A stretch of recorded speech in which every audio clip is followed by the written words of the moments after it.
In this episode, Rachel and Emily are in conversation with Rhianna Pratchett about her many and varied adventures in writing. Welcome to the Writer's Gym. The Writer's Gym podcast. Build creative confidence and grow your writing life with Rachel Knightley and Emily Inkpen.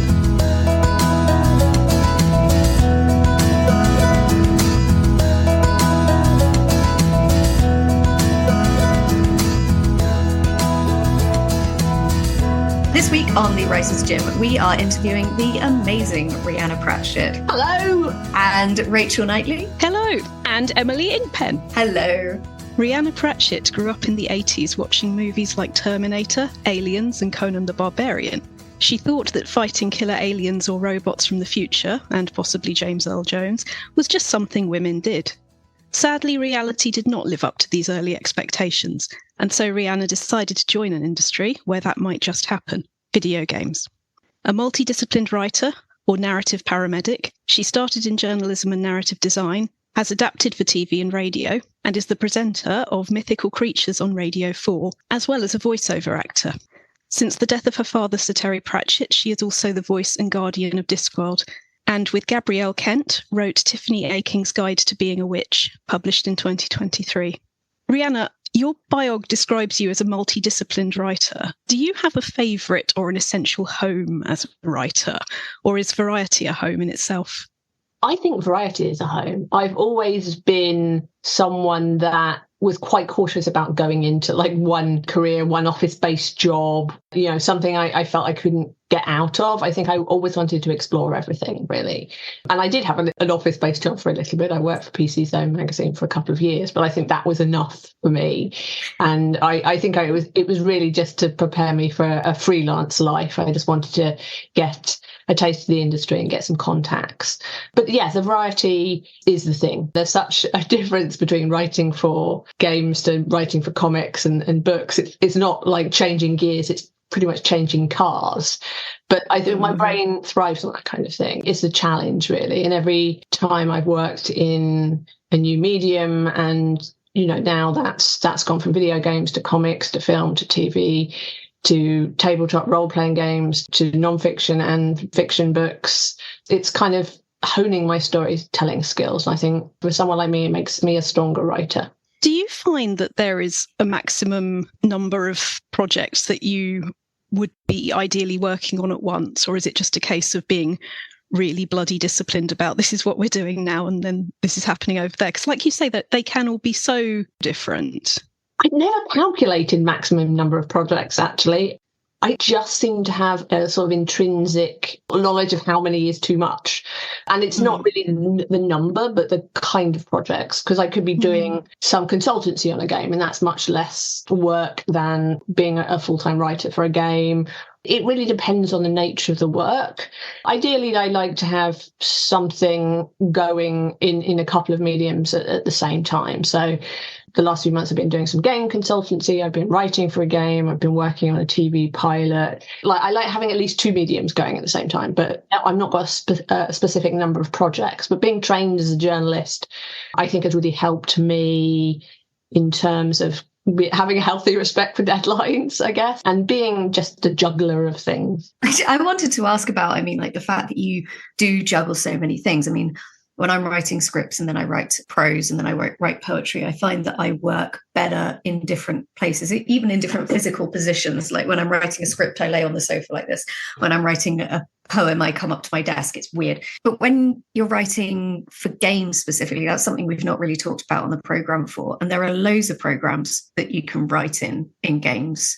For people on, who are listening and don't know this, is like Twine, Ink, there's spreadsheets, there's all sorts of different programs. Have you worked in all of them? Do you have like a preferred one? It depends on the type of dialogue you're doing, really. But like most of the time, the thing I've used most frequently is Word and Excel. It's that kind of basics. I turn things into a cinematic style layout in Word because if I'm working games, if I'm working for movies or TV, I'll use Final Draft because you can guarantee that everyone who needs to read it or give comments probably has final draft too. That's not the case in games. And the one time I did really write stuff in final draft, the one person on the team that had a copy of final draft went on holiday unless no one could open it.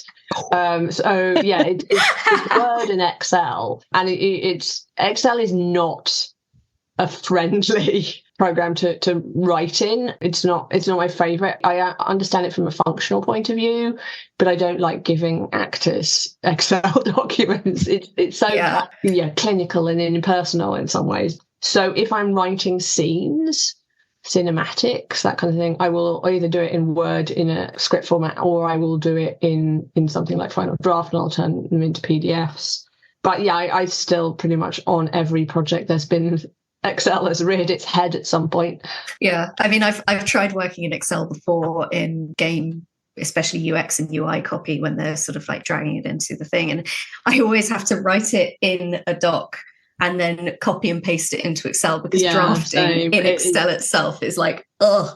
It's the same. I've not really used Twine or ink, just because I've never really worked on the kind of games that require it. I'd love to. It's just not happened. I've used Artisy Draft. I remember it being kind of complicated to get my head round, and eventually got there. Now I can't remember anything about it, so it's kind of useless to learn it really. But that was for one particular project. It really comes down to Word and Excel. It's really that unglamorous.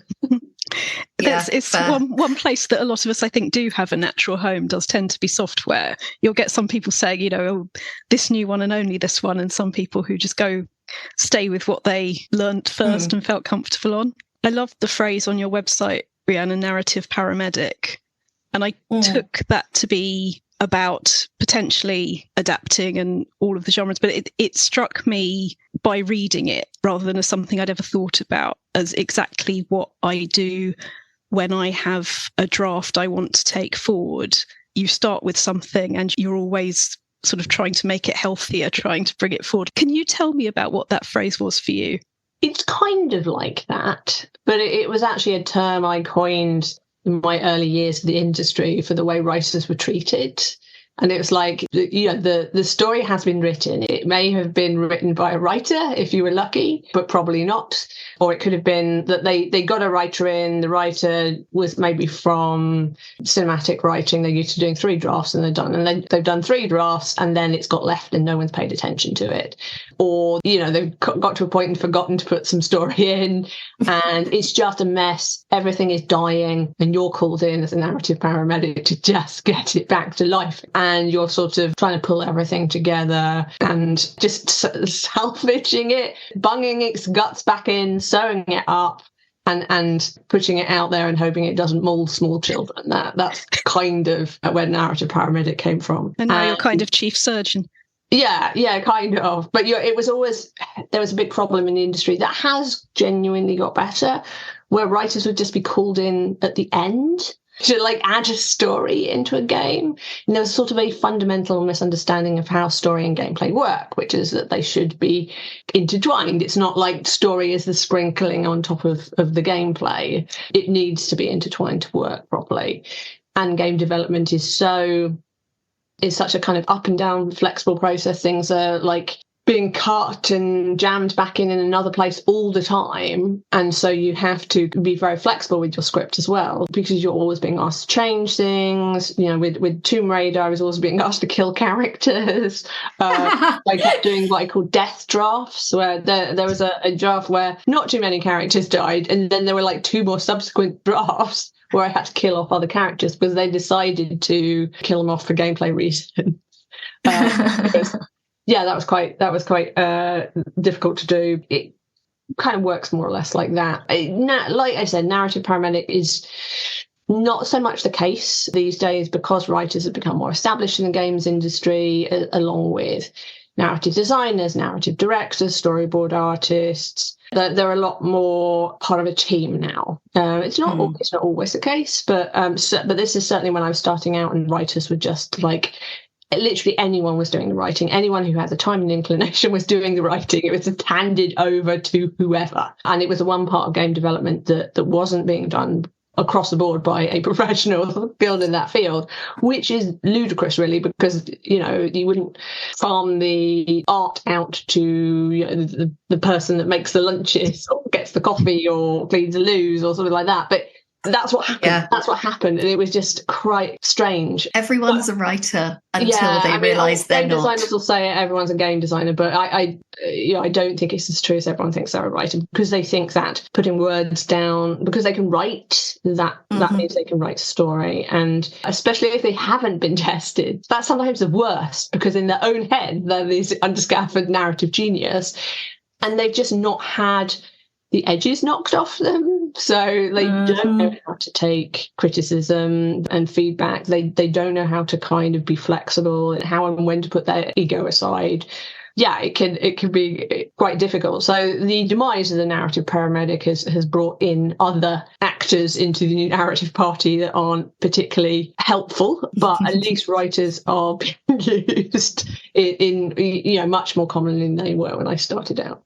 I was just going to say, I know there are instances where writers have done the complete story and everything, and then the game designers have been like, okay, but we're adding this level now because it's cool. Yeah. And then it's there's a lot of cool. Yeah. And then you're like, okay, but that doesn't fit. In fact, that's a whole different part of the world. And that's almost literally the same thing that I was thinking. I was wondering if there were times that what was important to you about character or plot on Tomb Raider or on any of the others was different to what you were being asked, and whether there can be pushback when it's somebody else's universe, when updating or being loyal to a story, if there is anything that you would resist.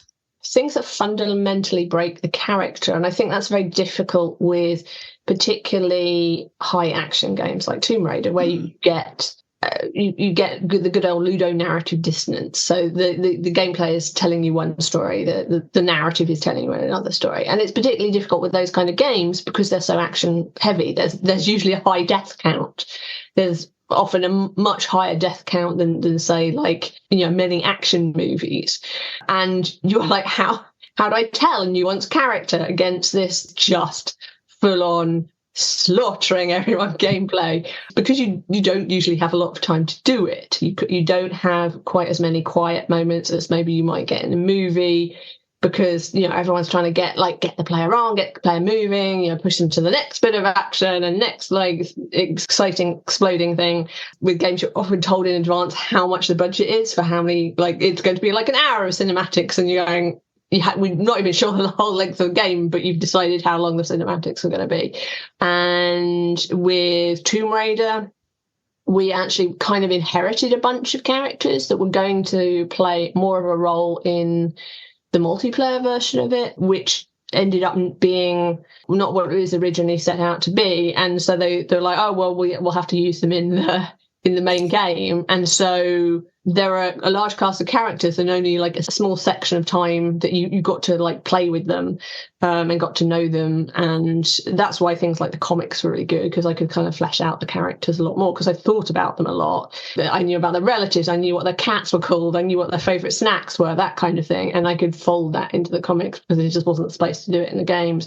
But I often talk about how the first kill in Tomb Raider is a good example of Ludo narrative dissonance, and the gameplay is trying to say one thing, that the story is trying to say another thing, and both of them that are kind of right in their own fields, but it's often gameplay will trump story, particularly in those games. It shouldn't always be the case. It should be that you try and find a middle ground. But with the first kill in Tomb Raider, Laura manages to get a gun away from a guy that's attacking her and shoots him. And she's pretty distraught about what she's done, and she's kind of retching and throwing and she throws the gun away, and sort of she's clearly distraught by what she's done, as you would be.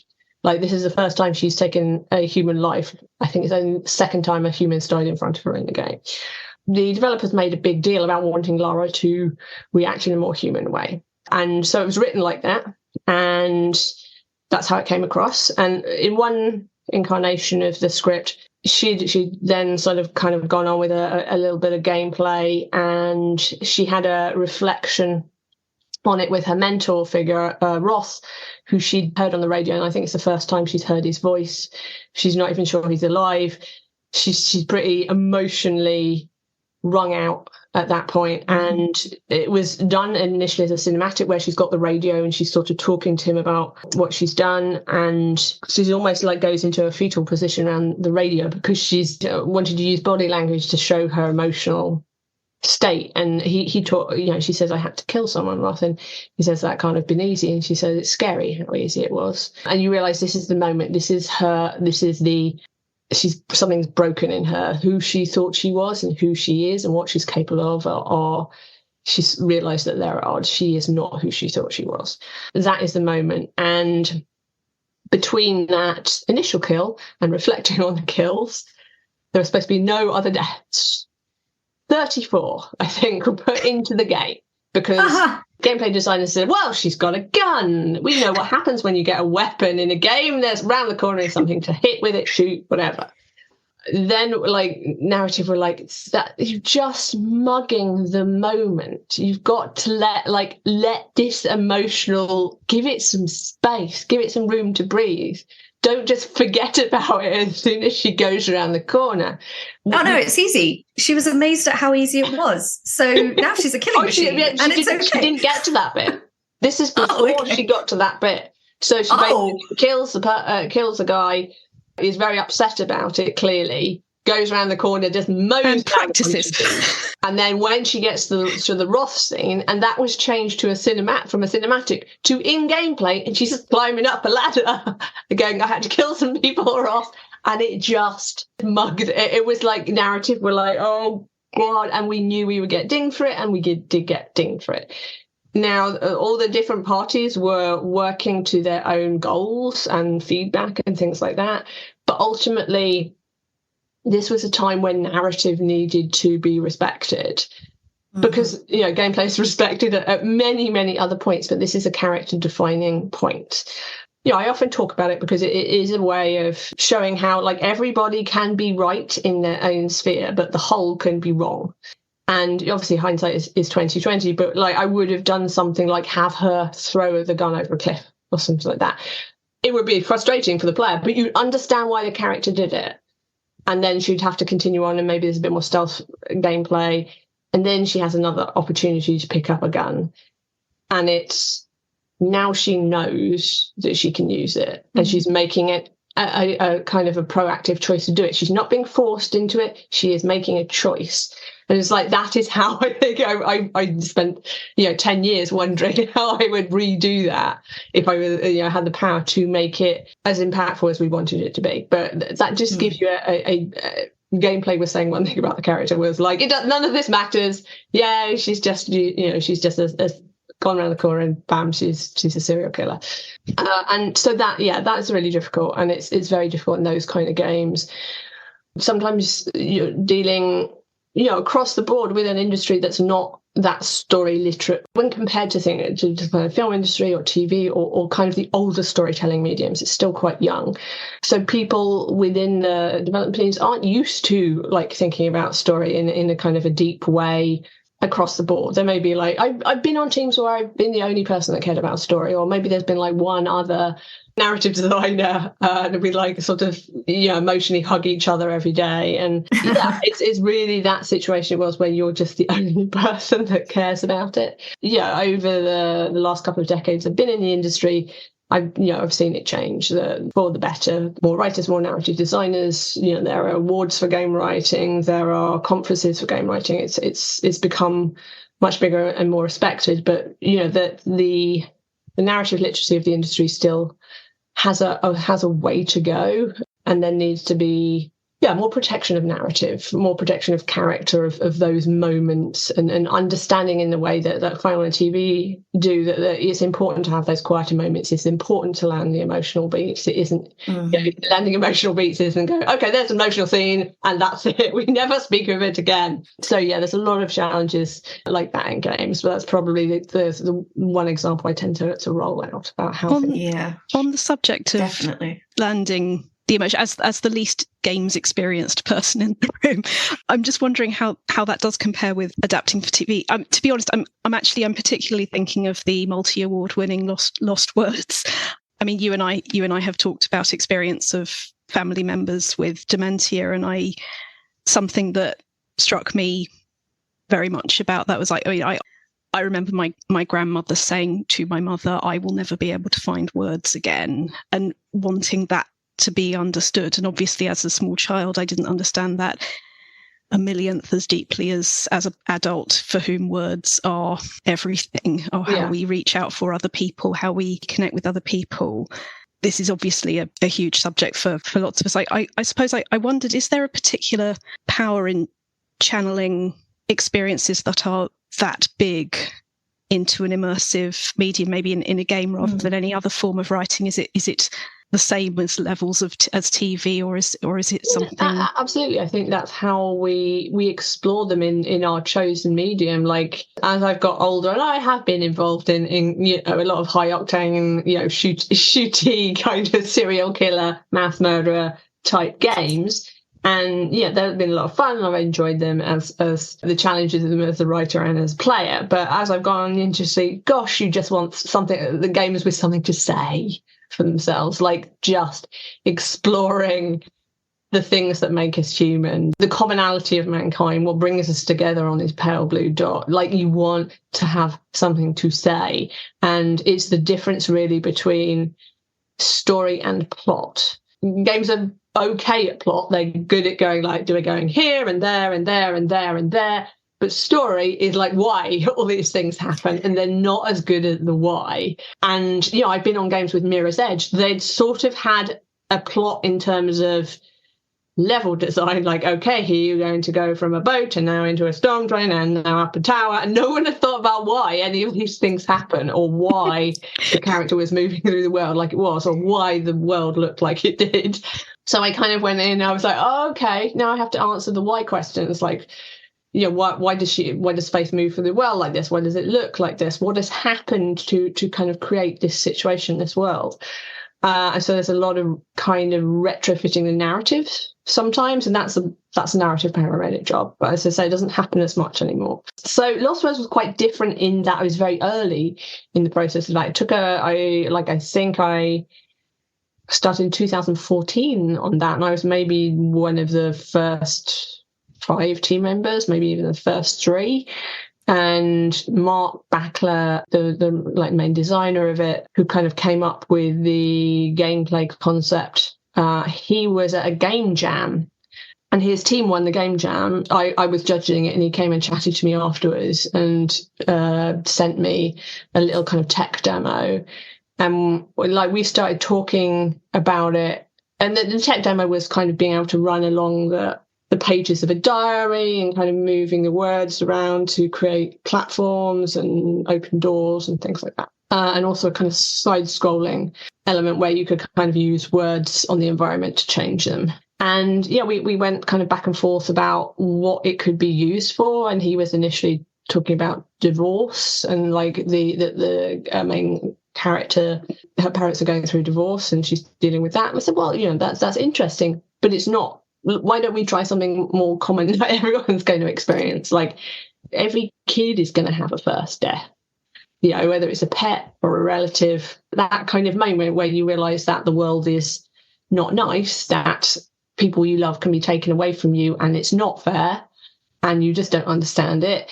It's a kind of pivotal moment in everyone's life. So I thought, let's go broader on this. Then kind of come back to the specific relationship between Izzy and her grandmother, and it was a lot based on my relationship with my paternal grandmother, who I spent a lot of time with. And some of the anecdotes Izzy talks about are kind of riffing off things that happened with my grandmother.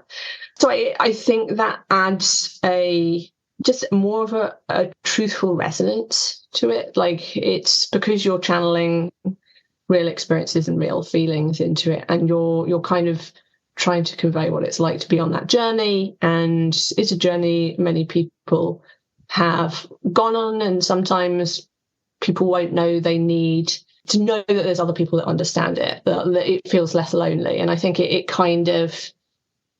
resonate with a lot of people. And although it was kind of a low-key game compared to things like Tomb Raider, it's probably the one where every couple of weeks someone will contact me about it and say how much it meant to them, or it's opened up conversations with their kids, or they've been playing it with after losing a loved one and stuff like that. We didn't design it as a form of therapy, but it's sort of become like that anyway. Yeah, it was a really lovely game to be part of, and because I was early on, the narrative and the gameplay were heavily embedded, and that was actually really challenging to get narrative that could also be used as gameplay to move things about and use doodles on doodles, and there's one bit where you use a watering can doodle on an acorn doodle, and the acorn grows into a tree and it pushes something up and creates a new platform and things like that.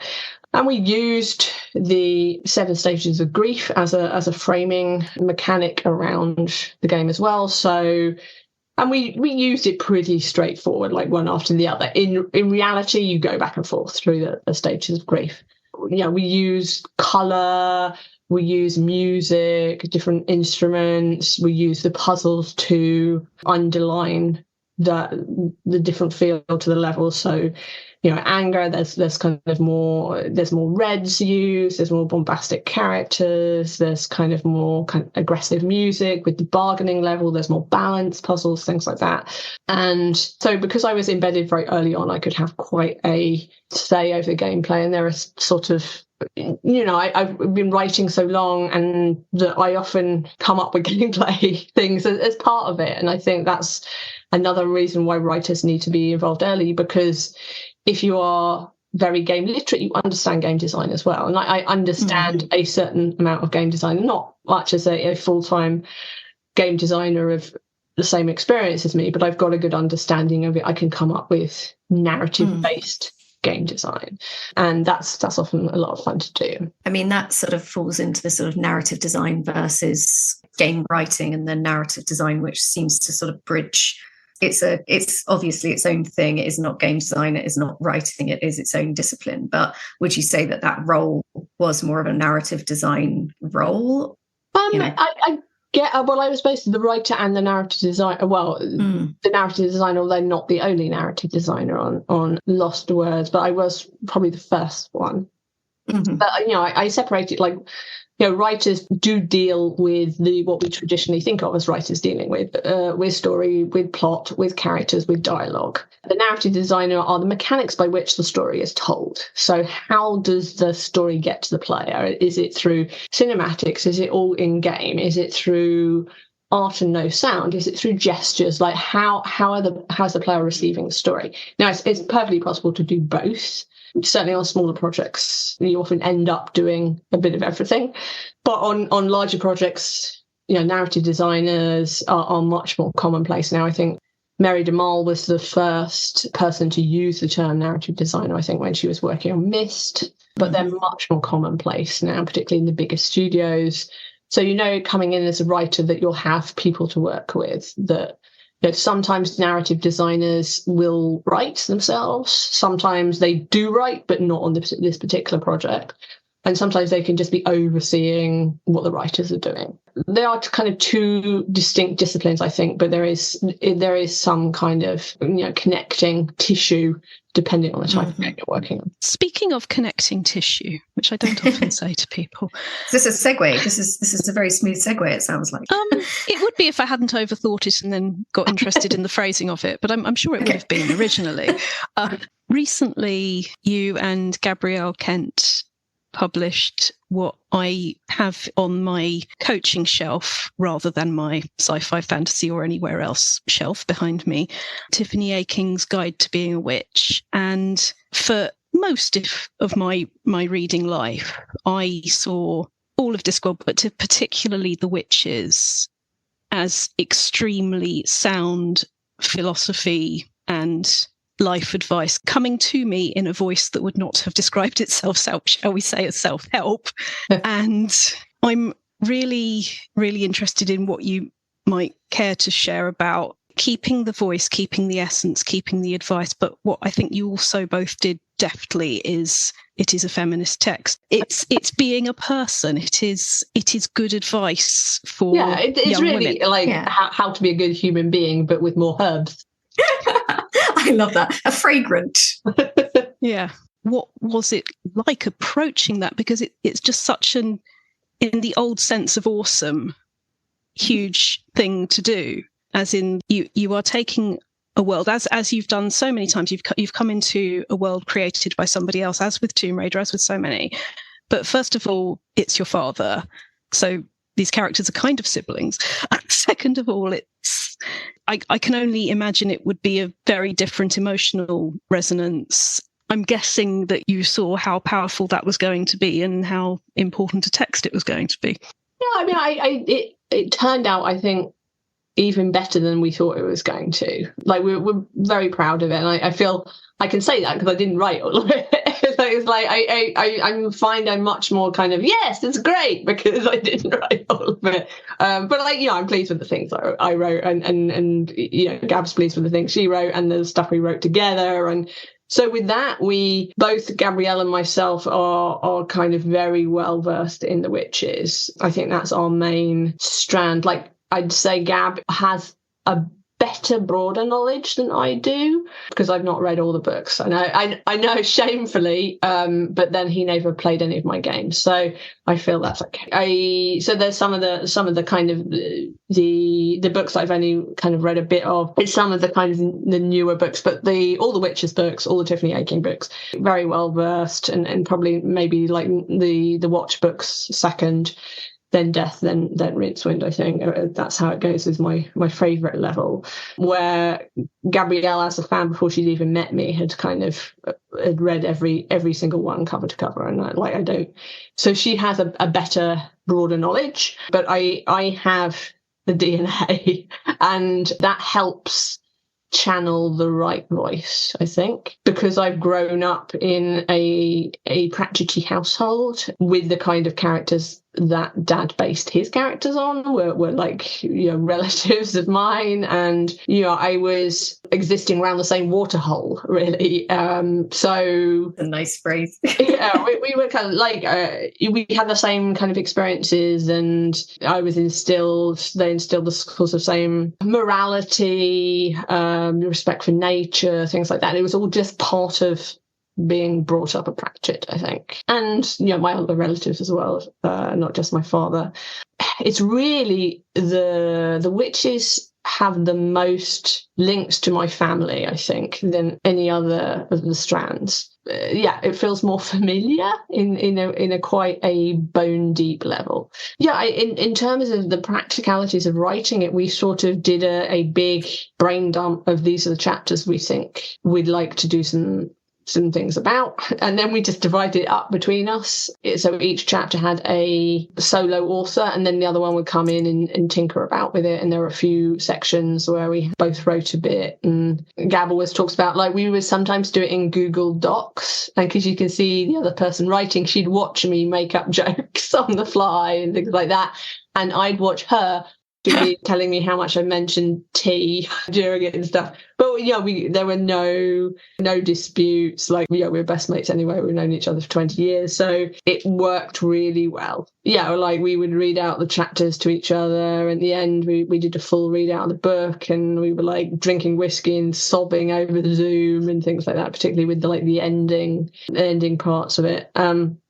So it was a really lovely experience, and I think it is just the best collection of artwork that Paul Kibbe has ever done. And he got very into it as well, in fact, that he was like feeding back to us like, oh, can you write something about like Grimhounds or the Biting Fae, because I'd like to draw them. I never got an opportunity to draw them before. So we would, a lot of the Fairyland characters Paul had never drawn before, so he got to draw, you know, Dromes and Biting Fae and Grimhounds and things. And that was a lot of fun as well. But it just really turned out into such a lovely book. In Mythical Creatures, so relatively recently, beginning of the year, you were essentially revisiting the key ingredients of all of our fantasy series, and something that really struck me in the mermaid episode, you mentioned scuba diving in real life connecting you with the destruction and the wonders firsthand. I remember you saying on Saturday Live when it was all coming out about your father talking about the idea of staying surprised, which was also something a director had said to me once. The best advice I ever got about acting and being present in the world was about staying surprised. And I just wonder, is that maybe something, I mean, it's something that I maybe felt was evidenced in, I guess, the essence of gameplay, but also in a lot of the other work that you've done. There is a respect for people and the natural world. It's what you need to be a writer.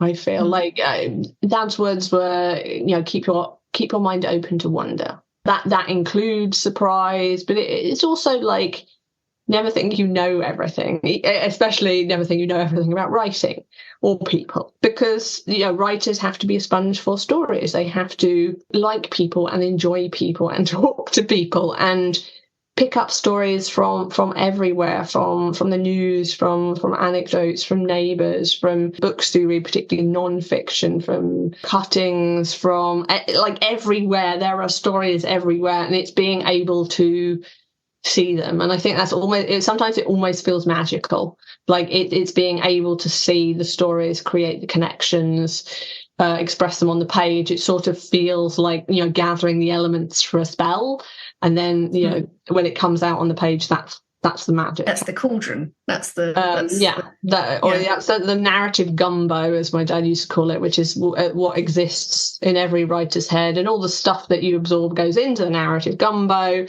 then when you need something, it sort of floats to the top of the narrative gumbo, and there you are. Like a soup that summons bits of itself. Yeah. That would have segued beautifully into what is not my next question. So I'm going to just warn you that I will come back and say what's worked for you as a writer and sort of what the habits are that are good for you. But before I go on to that, it would be lovely to talk about the voice acting, because you've not only been presenting Mythical Creatures, but you're the voice of Mrs. Lettice Earweech. I never had to say that out loud, and I just got it wrong. Fabulous. Can we try that again? I may have got it wrong, because I always want to say Iwaj, but it is actually Arwidge, which actually sounds less posh than Iwaj. But it is. Yeah, I was going to say that's terribly lovely. At least I'm not on my own with this. That's actually quite good to know. But we'll go with Lettice, which I'm sure she would certainly not allow me to call her. But you've done 2 short stories for Pseudopod, the world's premier horror fiction podcast, and read The Money Tree in a stroke of the pen in the Lost Stories that Terry Pratchett published under pseudonyms. Was voice acting always a passion, or was it a newer discovery? I'm a repressed theatre kid at heart. I used to go to drama school in my summer holidays as a kid. I really enjoyed that kind of thing. So it was a bit of an excuse to get theatrical. And I do enjoy it. I don't think I have the skill set to go that far with it, but I can do like fun bits and pieces, and I know how to read a text, and I picked that up from like watching people like Tony Robinson give speeches. My dad gives speeches. Tony Robinson in particular, because I used to listen to a lot of his readings of the books. So Tony, Nige, and Brigzo, like I used to listen to the books on tape, a lot of my father's books on tape, and I think I picked up quite a lot about voice acting from that. It's something I'd like to do more of. I can't really do accents. That I think I'd have to probably practice that. I can only do variations of English accents. I'll see your I can't do accidents and raise you. What would a mediocre white dude say in this situation? Well, I mean, there is a trumpet to blow slightly harder there, isn't there? I probably could if I worked harder at it. But Lettice was a lot of fun to do, and Lettice was actually written by Gab, and she had a lot of fun writing them, and then I voiced them, so it was a good kind of mutual effort. And yeah, it's lovely to be listed alongside the likes of Indira Varma, who's the main reader for the guide and for the Witches books in general, and that's lovely. And Gab and I are huge fans of her, and it was a huge delight when I went to follow her on Instagram and found that she already followed me.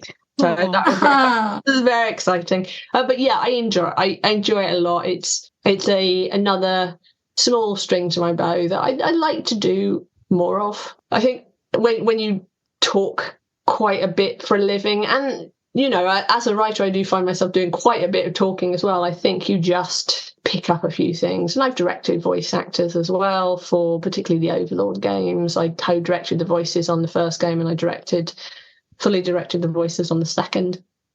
So I guess I've sort of seen the other side of it as well, which probably helps.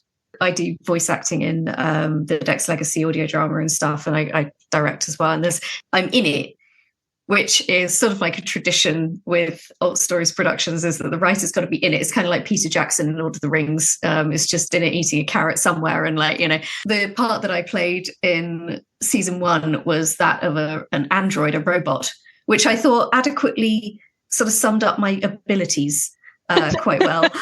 So it was definitely a kind of like, yep, this is my camp. Except then she accidentally became quite an important character and quite nuanced. And this was entirely accidental. But yeah, I mean, like working with voice actors who I call real voice actors. Again, this is imposter syndrome. I probably shouldn't, but I do call them real ones. And then they like go into the booth and I'm thinking, wow, God, I'm just glad I'm playing a robot, like she is still a robot at the end of the day. It's really great to hear quite how much for all of our lives the acting and speaking and writing have influenced each other and have supported each other. Mm-hmm. Rhianna, talk to me about habits, because as you know, the Writers' Gym, we are all about the regular, small, authentic steps in the direction of what people want to do and want to achieve. What are the habits that work for you that keep it fresh or that make you enjoy what you're doing? I'm just a bit rubbish at habits. Going back to what we talked about at the start, it's the working in multiple disciplines. So you stop kind of getting bored, or you just test yourself as a writer. I think I'm like that about habits. Like I'm very higgledy-piggledy when it comes to what I would consider proper habits. So, you get up at this point, you do your salutations to the sun, you have some like herbal tea, and then you're writing for 3 hours. That sort of thing I've never been any good at. That's so funny, because I see you as being much better at that stuff than me, because whenever I text you or something, you're doing something terribly sensible at a desk at a sensible time. I see you as much more sensible at the desk. I'm not like doing it, not necessarily doing anything sensible. But there's a really good book. I'm just going to look up the author that I do go back to now and again, called "I Didn't Do the Thing Today," which is that sounds great. Which I've actually found it like it was the book about writing and self-help that's probably helped me the most, because it is about like, don't worry about having like daily habits, and it's okay to be higgledy-piggledy. It's okay to let the day unfold as it will. Like maybe have 1 or 2 things that you need to get done, or maybe like start the day doing something and end the day with something, like bookend it, but then let the rest of the day unfold as it will, and just allow yourself more flexibility and more grace to just deal with things as they happen. Because I find that if I get to, like, I will be writing from this point, something else will explode in my life and I'll end up having to deal with that, and then I'll feel frustrated that I didn't do the thing, and like it just, then you start kind of mentally beating yourself up about it. This is why I really, while you're looking it up, I'll just say I really liked hearing you say about having multiple projects on the go and there being a sense of what was too much or too many, because we were saying when we had Gareth Powell on the show, I was saying I like to procrastinate sideways, that you might not be in the mood for this writing thing, but you've got this other tab, literally or otherwise, open at the same time. Is that your style as well, or is it different? When I've talked about it before, it's like somehow it gets done. Somehow the work gets done. Like, I am trained as a journalist, so as I say, the healthy fear of deadlines, so I will almost always hit my deadlines. Yeah. They should make soft toys of deadlines, because I would sit there cuddling one of those. So. There's so many plushies and things, there's got to be a deadline out there somewhere. But it's called I Didn't Do the Thing Today, on letting go of productivity guilt. It's by Madeline Dore, Dore. And it's just about being more flexible with your days.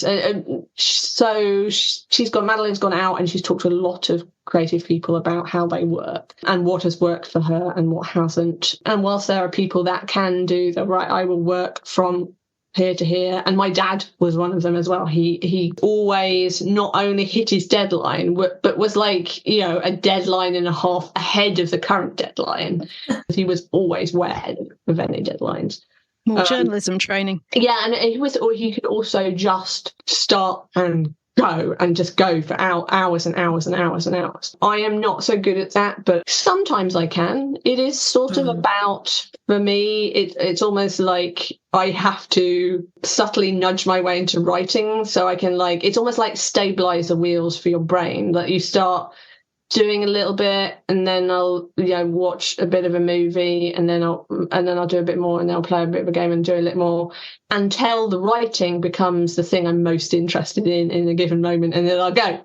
And it's like the wheels are off and I go, but I have to almost trick my brain into you're just writing a little bit, you're not really doing like huge writing, and then you're off. And then, like, I've been working on a TV pilot and I have managed to consistently write every day for the last 7 days. That's sort of unusual for me unless I've got a really big project that someone else is paying me to do and expecting a deadline. This was my own deadline that I had imposed on me and I managed to hit it. And that, it feels like that is... You believed it into reality, really. Yeah, and I'm not great at setting my own deadlines. And so that I was like, it feels like a small thing, but I actually sort of more or less hit my deadline. And it was like inconsistent across the week. So the first 2 days I did do solid writing. I hit all the scenes I wanted to, and then I've been hosting a friend last week, and so lots of stuff that got in the way, but I made sure I did a little bit every day. Just, you know, it might just be half a scene or something like that, but I managed to work on that. And there were like points when I was absolutely flying,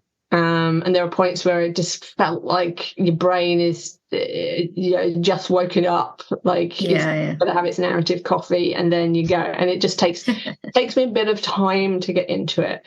And so I'm always doing other things at the same time. I'm usually got, like, I break to play games, I might read a bit of a book, I might do some tidying, things like that, like many writers, the house never gets so tidy as it does when I have a deadline.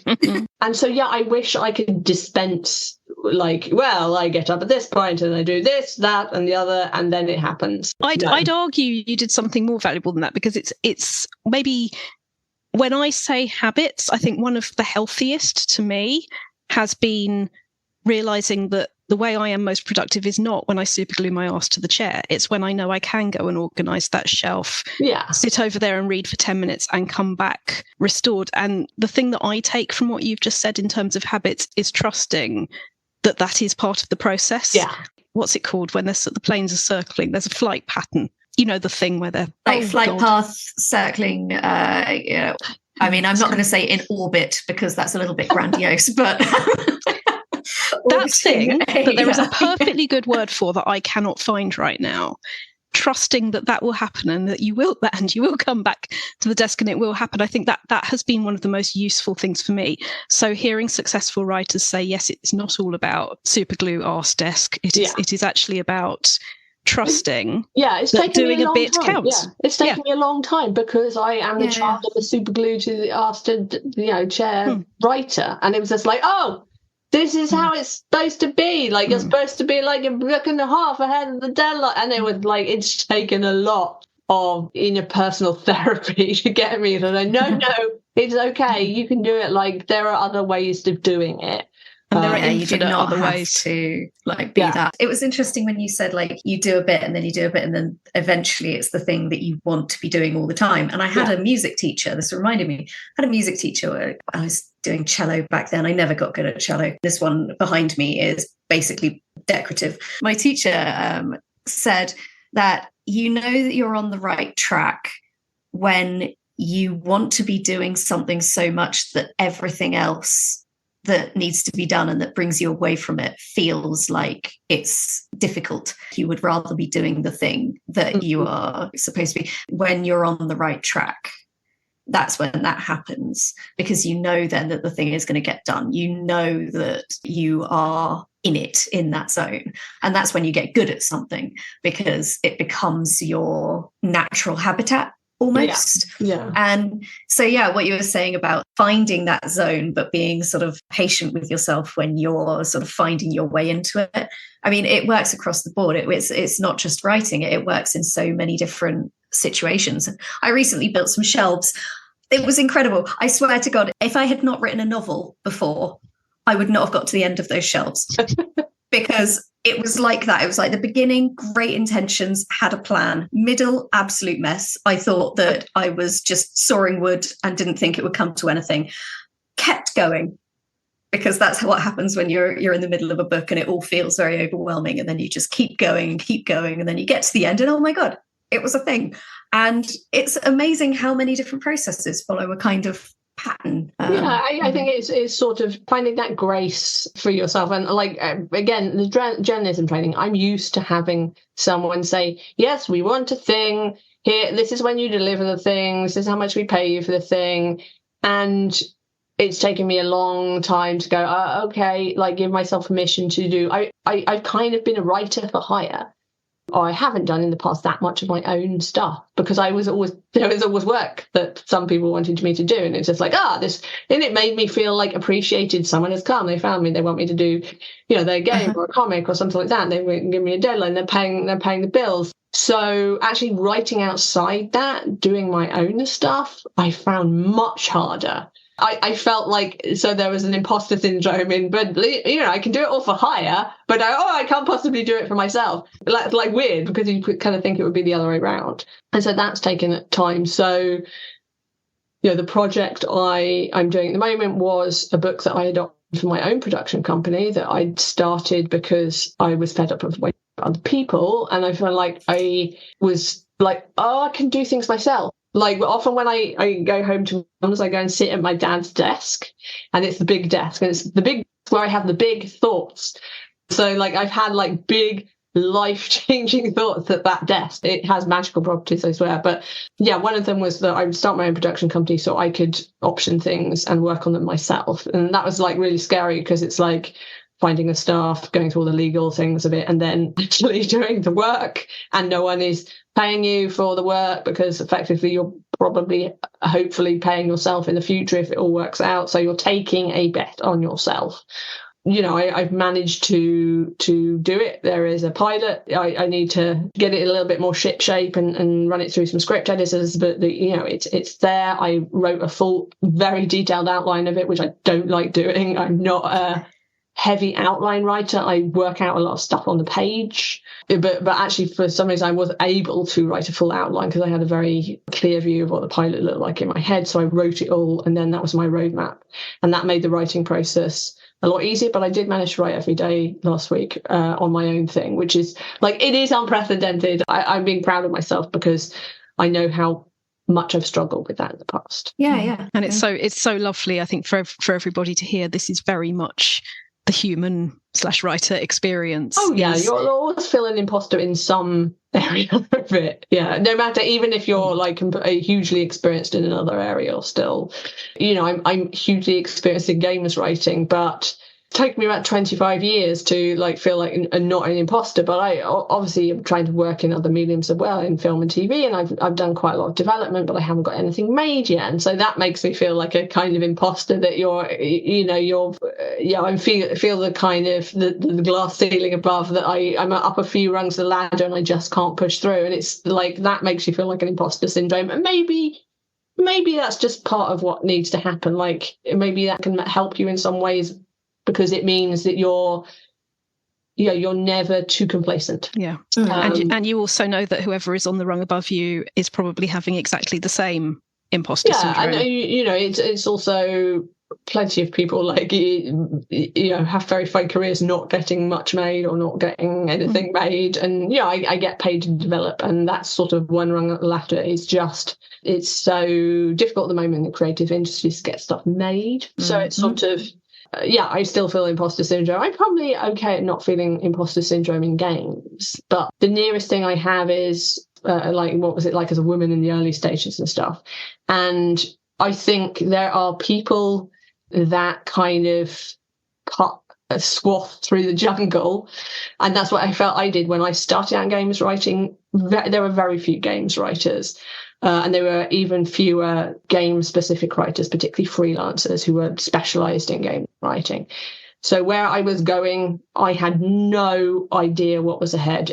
I just randomly started working for Larian because they'd asked me and it seemed like a good idea. And then I came out of working on that and it was like, I wonder if I can get more work doing this. And I didn't know anything about it. There weren't the conferences and there weren't people talking about it. It was completely new territory. And it felt like got my machete out and I was cutting my way through the jungle. And I wasn't making it nice. I was just going through the jungle, making a path.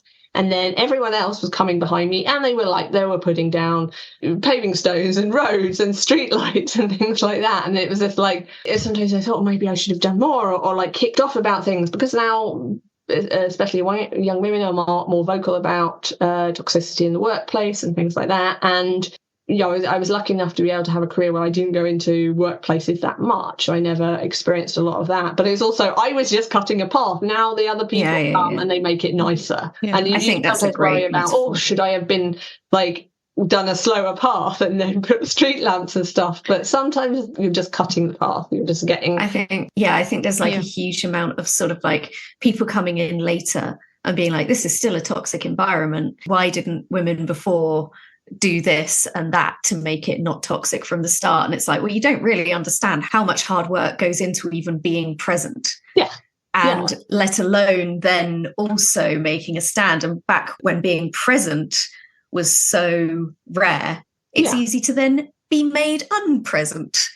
So if you then rocked the boat too much, unpresent happened, and then you couldn't make any headway. And so, I think it's very important to remember that the people with the machetes are, that is the important phase. We can plant little, side beds afterwards in their wake. Any path any of us are walking, somebody has come through with a machete. Yeah, especially with narrative as well, which was an area that wasn't well understood and not well understood. Yet everyone seemed to want to do it. And certainly now, or at least have a go with it. And it really felt like the Wild West for game writers. Like, you were just going around your horse, doing your thing. And then eventually the trains were coming in and it felt like laying trains in the Wild West. Like, I'm just laying the train tracks. And, I'm sorry if when the train comes down, it is ambushed by, ruffians and, villages and towns crop up and things like that. And it's just like, well, I was just laying the railroads. I try and do what you can, but you're absolutely right. Being present is... that's sometimes that's all you have the energy for, because it's such a lot of mental stress being present, especially in an underserved area of the industry as well. And there is so much to go and see on your website. So when I ask you where to direct listeners to, I almost feel like the answer is so obvious. It's a wonderful website, and what you've done in all of these industries so diverse. But is there anywhere you would like us to go, as well as rhiannapratchett.com? Well, I'm still on Twitter /X. It's just at Pratchett. I'm also on Instagram and just on Blue Sky as well. But the website is probably the best because it's got a fairly good spread of all the different things I've done in comics, in books, in voice acting, in games and film, TV. So it's kind of all there. I probably still use Twitter the most of all of the social media. I use Blue Sky a little, Instagram a little, but I still haven't got my head around all the kind of different streams of social media there are at the moment, and it feels quite exhausting. So probably Twitter is the best place to find me, or my website. Wonderful. Well, Rhianna Pratchett, it is always a massive pleasure. Thank you so much for joining us at the Writers' Gym. Oh, thank you for having me on. We hope you've enjoyed this conversation with the wonderful Rhianna Pratchett. A huge thank you to Rhianna for taking the time to chat with us. This is the last episode in Season 2 of the Writers' Gym podcast. We'll be back in the autumn with a new series, but in the meantime, if you've enjoyed our discussions, please subscribe to the show and leave us a rating or review. These things really help to increase the profile of the show and let other listeners find out about us. Enjoy your writing and your summer, and we'll see you soon. Thank you for listening to the Writers' Gym podcast with Rachel Knightley, Emily Inkpen, and me, Chris Gregory. If you'd like to learn more about Rachel and the Writers' Gym, please go to rachelknightley.com. To find out more about Emily, please go to emilyinkpen.com. And for Chris, go to alternativestories.com. We'll print all these links and more in the show notes for this podcast. The Writers' Gym podcast is an Alternative Stories 2024 production for the Writers' Gym.